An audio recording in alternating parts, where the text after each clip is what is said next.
मिथिला के जंगलों में बहुत समय पहले एक सियार रहता था। वह बहुत आलसी था, पेट भरने के लिए बकरी के बच्चे और चूहों का शिकार करना उसको बहुत भारी पड़ता था। शिकार करने में परिश्रम तो करना ही पड़ता है ना। दिमाग उसका शैतानी था।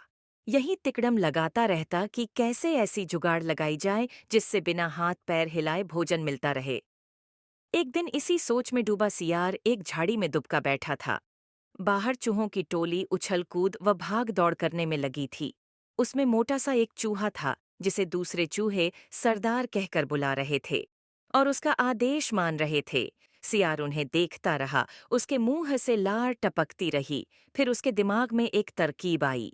जब चूहा वहां से गए तब उसने दबे पांव उनका पीछा किया।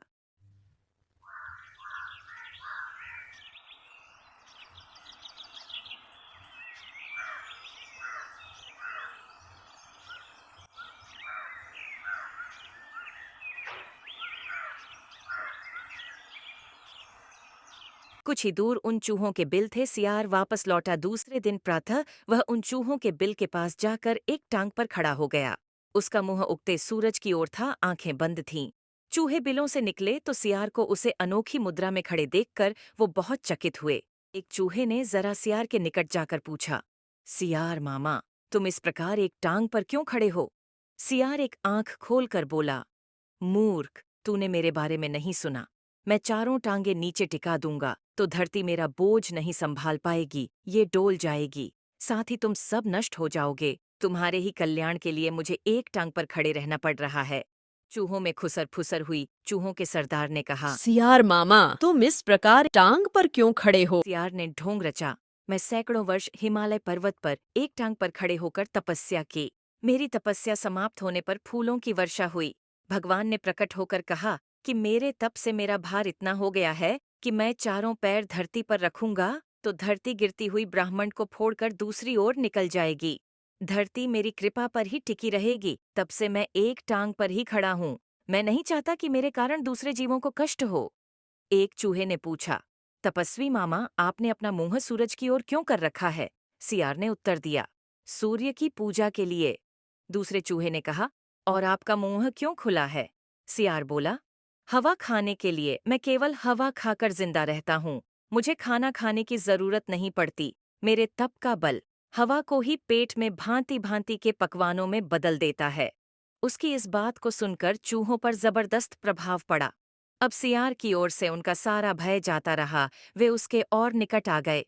अपनी बात का असर चूहों पर होता देख मक्कार सियार मन ही मन में खूब हंसा।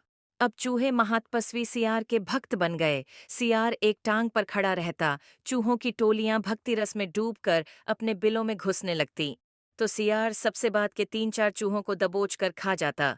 फिर रात भर आराम करता, सोता और डकारे लेता। सुबह होते ही फिर वो चूहों के बिलों के पास आकर एक टांग पर खड़ा हो जाता और अपना नाटक चालू रखता। चूहों की संख्या कम होने लगी। चूहों के सरदार की नजर से यह बात छुपी नहीं रही। एक दिन सरदार ने सियार से पूछ ही लिया है, महात्मा सियार, मेरी टोली के चूहे मुझे कम होते नजर आ रहे हैं, ऐसा क्यों हो रहा है? सियार ने आशीर्वाद की मुद्रा में हाथ उठाया, हे चतुर्मूषक, यह तो होना ही था। जो सच्चे मन से मेरी भक्ति करेगा वह सशरीर बैकुंठ को जाएगा। बहुत से चूहे भक्ति का फल पा रहे हैं। चूहों के सरदार ने देखा कि सियार मोटा हो गया है। कहीं उसका पेट ही तो वह बैकुंठ लोक नहीं है जहां चूहे जा रहे हैं।